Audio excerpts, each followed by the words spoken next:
주님께서 여러분과 함께 마테오가 전한 거룩한 복음입니다.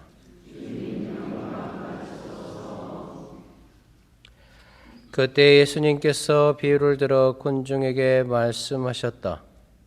하늘나라는 자기 밭에 좋은 씨를 뿌리는 사람에 비길 수 있다. 사람들이 자는 동안에 그의 원수가 와서 밀 가운데 가라지를 덧뿌리고 갔다. 줄기가 나서 열매를 맺을 때 가라지들도 드러났다. 그래서 종들이 집주인에게 가서 주인님 밭에 좋은 씨를 뿌리지 않았습니까? 그런데 가라지는 어디서 생겼습니까? 하고 묻자 원수가 그렇게 하였구나 하고 집주인이 말하였다. 종들이 그러면 저희가 가서 그것들을 거두어낼까요? 하고 묻자 그는 이렇게 일렀다. 아니다. 너희가 가라지들을 거두어내다가 밀까지 함께 뽑을지도 모른다. 수확 때까지 둘 다 함께 자라도록 내버려 두어라. 수확 때 내가 일꾼들에게 먼저 가라지를 거두어서 단으로 묶어 태워버리고 밀은 내 곡간으로 모아드리라고 하겠다. 주님의 말씀입니다.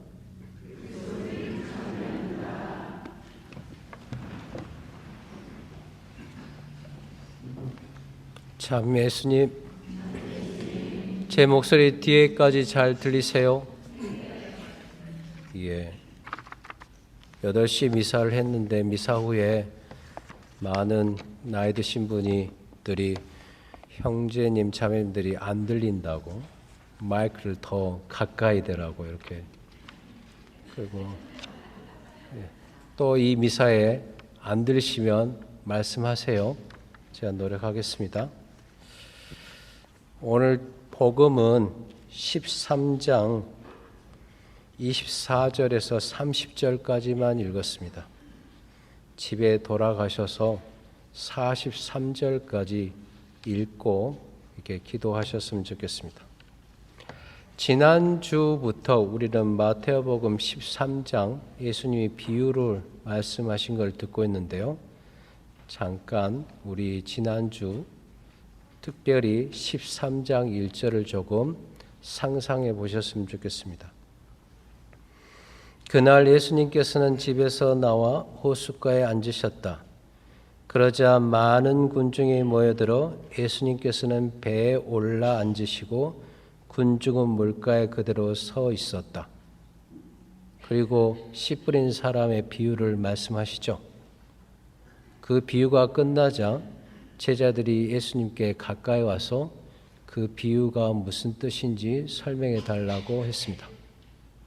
제자들은 호숫가에 이렇게 군중과 같이 서 있어서 나중에 그 비유 말씀이 끝나고 나서 배에 올랐을까요? 아니면 이미 예수님이 배에 오를 때 같이 올라서 배 위에서 이 말씀을 들었을까요? 모르죠. 저도 몰라요. 여러분의 상상에. 그렇지만 핵심은 뭐냐? 비유로 말씀하실 때 제자들은 와서 무슨 뜻인지 더 알려고 했다는 거죠. 오늘 복음은 24절부터 시작되는데 가라지의 비유, 겨자씨의 비유, 누룩의 비유, 비유로 말씀하시는 이유, 그 다음에 예수님께서 군중을 떠나 집으로 가십니다. 배에서 내리셔서 군중을 떠나서 집으로 가시는데 그자 제자들이 그 집에서 예수님께 또 가라지의 비유에 대해서 물어요. 그러니까 13장 1절부터 43절에 구조가 비슷하죠. 그게 두 개가 있어요. 예수님 말씀하시고 제자들이 다시 와서 묻고, 예수님이 말씀하시고 제자들이 따로 와서 묻고. 오늘은 가라지의 비유에 대해서만 조금 말씀드릴까 합니다. 가라지의 비유를 이렇게 생각하시면 좋아요. 씨 뿌린 사람의 비유에서 네 가지가 나왔죠. 길 위에 떨어진 거, 돌밭에 떨어진 거, 가시덤불에 떨어진 거, 좋은 밭에 떨어진 거. 그러면 밀과 가라지의 이 비유는 좋은 밭에 씨를 뿌리는 경우라고 생각하시면 돼요. 좋은 밭에 좋은 씨를 뿌렸는데 원수가 밤새 가라지, 나쁜 씨앗을 뿌렸다 이거죠. 그래서 종이 그 가라지들을 없애려고 합니다. 그런데 주인은 그대로 돌아가죠. 종의 방식이 있고 주인의 방식이 있어요. 오늘 밀과 가라지의 비유를 아주 잘 설명해 주는 성서가 있습니다.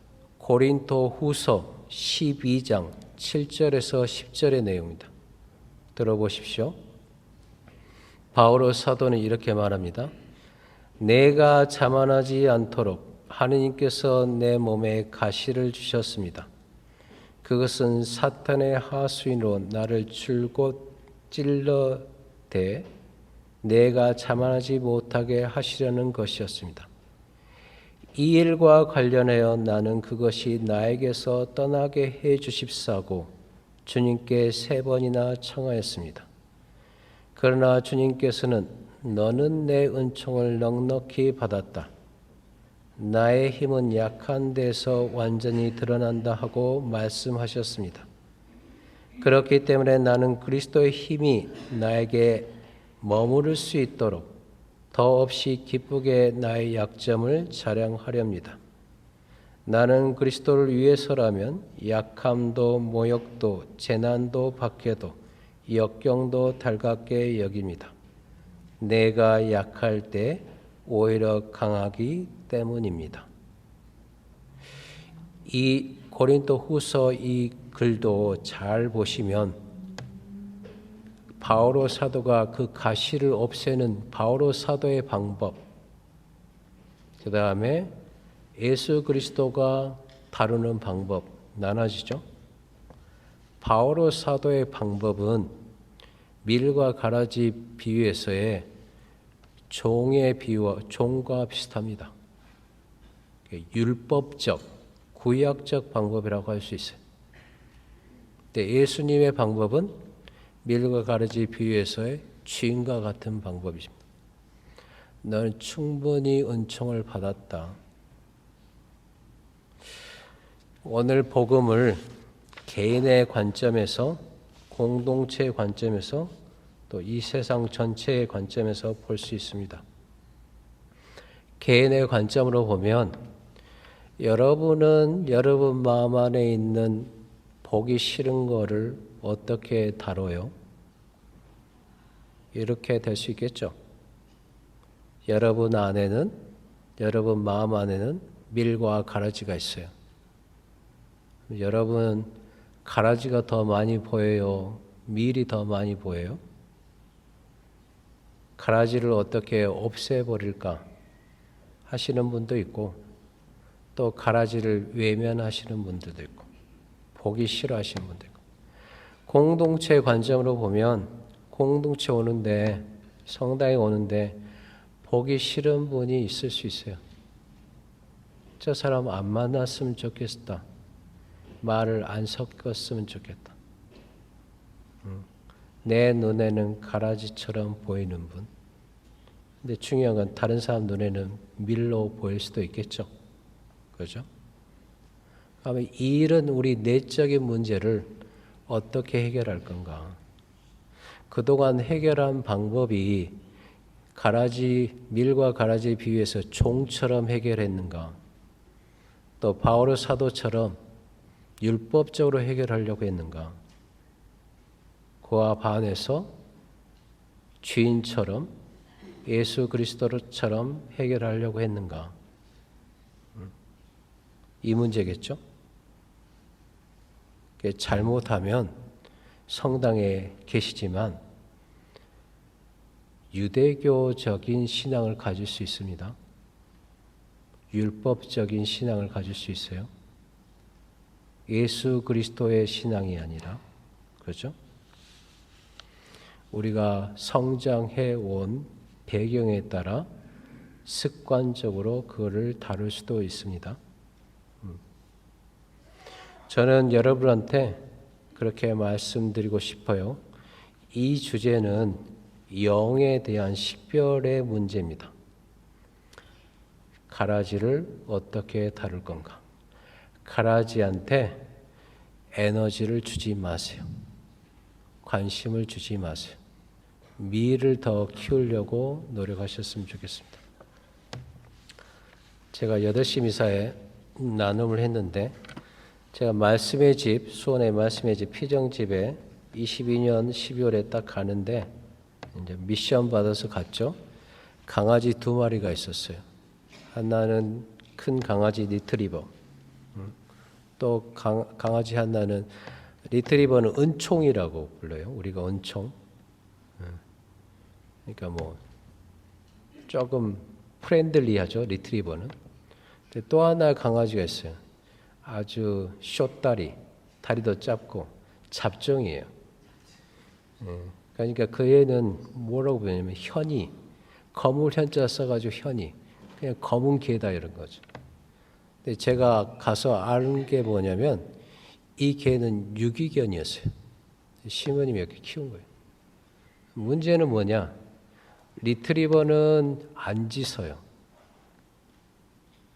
그런데 이제 피정자들, 수녀님들 오면 같이 놀아달라고 옷자락을 물어요. 그럼 한 20분 거기 있어야 돼요. 머리 쓰다듬어주고. 근데 현이는 짖어요. 낯선 사람이 오면 짖고, 택배 차가 오면 짖고. 사람들이 짖는 게 좋아해요? 싫어요. 무서워해요. 근데 저는 개를 좋아합니다.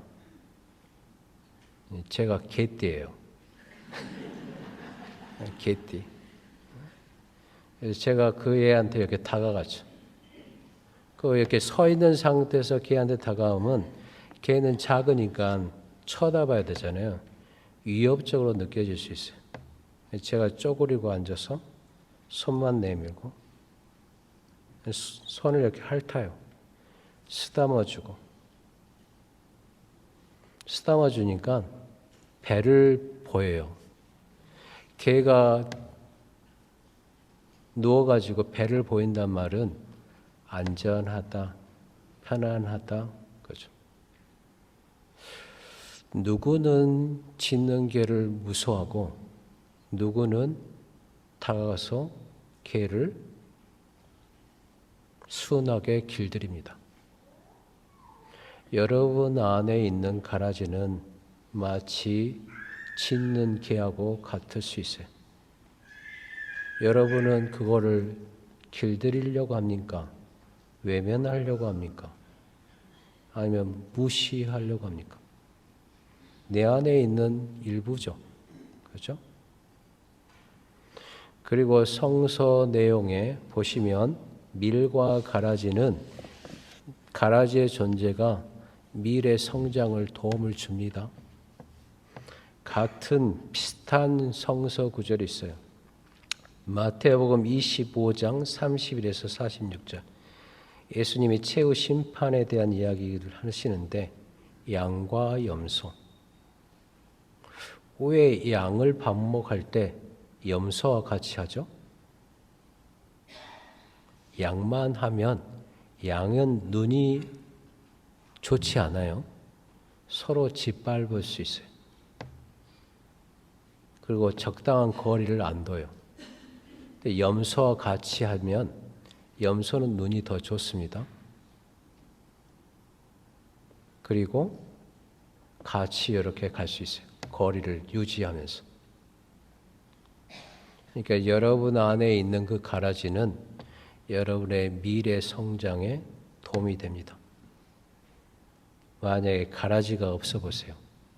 여러분은 교만해질 수 있고 함께 멀쩡하지 않을 거예요. 근데 중요한 거는 그 가라지를 어떻게 다루느냐 하는 거죠. 길들일 수 있다. 그리고 그 가라지가 내 삶의 중요한 순간에 선택에 영향을 안 미치도록 하는 것. 그게 중요하겠죠? 이와 관련해서 아주 중요한 내용을 알려주는 게 예수의 이냐시오 성인이 쓴 영신수련 책자입니다. 이건 기도를 안내하기도 하지만 기도에서 가장 또 일상생활에서 가장 중요한 게 뭐냐? 영의 식별이에요. 여러분들이 좋은 생각, 나쁜 생각 모두 다 내 생각이라고 생각하지 않으셨으면 좋겠어요. 좋은 생각, 홀리한 생각이 이렇게 들어올 때는 홀리 스피릿이 나한테 그 생각을 불어일으켜요. 마음 안에서. 그리고 그거에 동의함으로써 내 생각이 됩니다.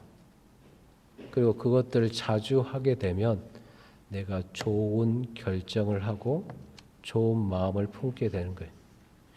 만약에 evil spirit이 나쁜 생각을 이렇게 나한테 떠오르게 하는데 그거에 내가 동의하고 따라간다면 나쁜 생각을 하게 되고 나쁜 행동까지 하게 되겠죠. 그래서 죄를 짓는 거죠. 이런 관점에서 우리 자신을 이해할 필요가 있습니다. 그럼 한번 들어보세요. 대죄에서 대조로 나아가는 사람들에게 원수는 노골적인 쾌락을 제시하고 감각적인 쾌락과 즐거움을 상상하도록 하여서 악덕과 죄들을 유지하고 더욱 키워가게 한다. 이런 사람들에게 선한 영은 이성의 분별력으로서 양심을 자극하고 가책을 일으키는 등 정반대의 방법을 쓴다. 하나님에게 멀어지는 사람들은 점점 멀어지려고 해요. 그럴 때 아주 작은 소리로 그러면 안 되지. 하나님께 돌아와. 이런 소리가 들립니다. 그런데 그 소리는 너무 작기 때문에 관성의 법칙이라는 게 있잖아요. 그 말에 귀 기울이지 않아요. 하나님의 음성에. 왜냐하면 습관대로 익숙한 그 목소리가 부르는 대로 가게 됩니다. 자기 죄를 진정으로 보석하고 우리 주 하나님을 섬김에 있어 더욱 향상되고 있는 사람들에게는 첫째 규칙과는 정반대의 방법을 쓴다. 이 경우에 악한 영은 슬픔에 빠져 애타게 하며 진보하지 못하도록 장애물을 두고 거짓 이유로 마음을 혼란스럽게 한다. 그리고 선한 영은 용기와 힘, 위로와 눈물, 좋은 영감들을 주고 침착하게 하며 선행에 있어서 쉽게 진보하도록 해주고 장애되는 모든 것을 제거한다. 이 말은 영원히 하나님께 가려고 하면 악한 영은 그걸 막는다는 거죠. 너가 며칠이나 하겠어? 기도한다고 뭐가 돼? 이 상황이 바뀌지는 않을 거예요. 그렇죠? 그런데 선한 영은 어떤 목소리가 들릴까요? 그냥 오늘 하루 잘 하자. 또 내일은 내일 잘하면 된다. 그러다 보면 한 달이 가고 1년이 가고 10년이 가고 그러겠죠. 이 두 가지 영이 우리 안에서 어떻게, 우리 안에 있는 밀과 가라지가 어떻게 작용하는가를 여러분들이 아셨으면 좋겠습니다. 영적 분별력이 있어야 신앙의 성장이 있습니다. 신앙의 성장이 있어야 여러분이 더 행복하게 살 수 있어요. 그런데 중요한 문제는 뭐냐면 여러분들이 선한 영이라고 생각했는데 알고 보면 악한 영인 경우가 있어요. 그 경우는 어떤 경우냐? 여러분들이 신앙생활을 하면서 위로를 받아요. 하나님으로부터. 그럴 때 체크해야 돼요. 그 위로가 이유가 있냐? 원인이 있냐? 원인이 없으면 하나님께서 주신 겁니다. 내가 잘한 게 아무것도 없는데 은총이란 게 그런 거잖아요. 그냥 거저 주는 거잖아요. 그렇죠? 그런 위로가 있고 이유가 있어요. 이유가 있는 위로. 내가 이번에 특히 학생들은 내가 이번에 시험 공부를 열심히 했어. 원하는 성적을 받았어. 뿌듯하죠. 내가 뭔가를 노력해서 성취하는 것은 이유가 있는 위로입니다. 자신감도 생기고. 근데 그거는 주의해야 돼요. 왜냐? 그거는 선한 영도 주고 악한 영도 줘요. 근데 결과적으로 악한 영은 마치 천사인 양 다가와요. 위로를. 그리고 그런 식의 위로에 계속 머물도록 해요. 그러니까 여러분의 어떤 생각이 처음에 진행 과정에서 결과적으로 다 선한가 그렇지 않은가를 중간에 마음이 변하는가 체크하셔야 됩니다. 오직 우리 주 하느님만이 미리 어떤 이유 없이도 영혼의 위로를 준다. 왜냐하면 인간의 영혼에 드나들며 감동을 일으켜 그 영혼을 온전히 하느님께 대한 사랑으로 이끄는 것은 본래 창조주께 속한 일이기 때문이다. 이유 없이라고 하는 것은 어떤 대상에 대한 느낌이나 인식이 미리 주어져서 이것과 관련되는 이해 및 의지의 활동을 매개로 하여 위로가 오는 것이 아니라는 뜻이다. 여러분이 만약에 꽃을 보는데 참 이쁘다. 이유가 있는 거죠. 그렇죠?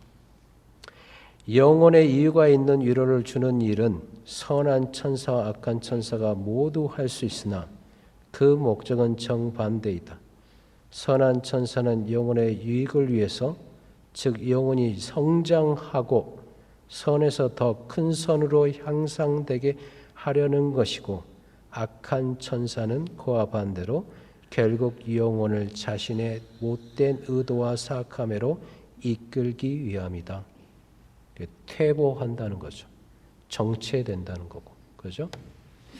제가 8시 미사에 이거와 관련돼서 비유를 하나 들었는데요. 여러분 한번 생각해 보세요. 홈리스가 있어요. 노숙자. 여러분이 처음 봤을 때 그 노숙자를 도와주고 싶은 마음이 이렇게 측은지심이 일어났어요. 손을 주머니에 넣어서 만지작거렸더니 $5짜리가 있었어요. 주고 싶어요. 주려고 가요. 가는 중간에 이 돈 주면 술 마시는 거 아니야? 또 모았다가 마약하는 거 아니야?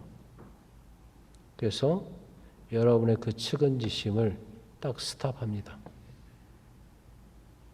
그럼 어떻게 도와주지? 이 $5로 빵을 사줄까? 빵을 사주자니 주변에 베이커리가 없고 또 차를 운전해 가자니 10여 번이 걸리고 귀찮아. 그러면 그 $5를 호주머니에서 안 꺼내고 그냥 쑤셔놓고 자기 길을 갑니다. 이건 아주 간단한 예인데요. 여러분 한번 봐보세요. 선한 생각이 이끄는 내 마음이 있고 선하지 않는 생각이 내 마음을 이끄는 게 있어요. 그렇죠? 섞여 있습니다. 밀과 가라지는. 분별할 줄 알아서 뭐가 선한 건지 그걸 택하는 거죠. 그리고 그거를 항구하게 나아가는 것. 그렇게 해서 결과를 본다면 나와 하나님이 함께하는 일이겠죠. 성령의 부르심에 대한 응답이 되겠죠. 그렇죠? 그러시는 분도 있죠. 이게 단순히 돈으로 이 사람들의 고통을 해결할 수 없다. 더 뭔가를 해보자. 그죠? 그런데 거기에는 미래 생각들도 있지만 가라지의 생각들도 계속 있어요. 사람들이 반대하면 어쩌지? 이게 할 수 있을까? 그죠? 한 주 동안 여러분의 그동안 살아오신 삶 안에서, 신앙 안에서 이런 경우는 없었는가 잘 보셨으면 좋겠습니다. 내가 어쩔 때는 미래 생각을 택하고 어쩔 때는 가라지의 생각을 택할 수 있습니다. 끝으로 여러분한테 당부하고 싶은 거는 여러분들이 여러분 마음 안에 있는 그 가라지를 선으로 잘 길러내셨으면 좋겠어요. 길들여 주셨으면 좋겠어요. 여러분이 여러분의 약점들을 잘 보듬을 때 다른 사람의 약점도 다른 사람의 가라지도 잘 보듬을 수 있겠죠. 여러분의 배우자의 미를 보시기를, 여러분의 자녀들의 밀 부분을 보시기를 예수 그리스도가 그렇게 하셨던 것처럼 그렇게 하시기 바랍니다. 그러면 여러분의 영적 성장은 이루어지고 예수 그리스도를 통해서 여러분이 파스카의 체험을 하시리라고 저는 확신합니다. 우리가 신앙생활을 하는 목적은 이렇게 분별력 있는 신앙을 통해서 더 행복해지기, 천상의 기쁨을 미리 맛보기 위한 거죠. 끝으로 여러분한테 말씀드리고 싶은 거는 물고기는 미끼와 먹이를 구별할 줄 압니까?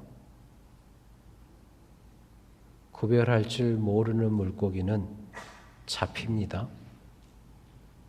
구별할 줄 아는 물고기는 미끼는 건들지도 않습니다. 먹이를 먹음으로써 더 튼튼해지고 더 커지는 거죠. 여러분의 영적 여정에서 분별력을 같이 키워냈으면 좋겠습니다.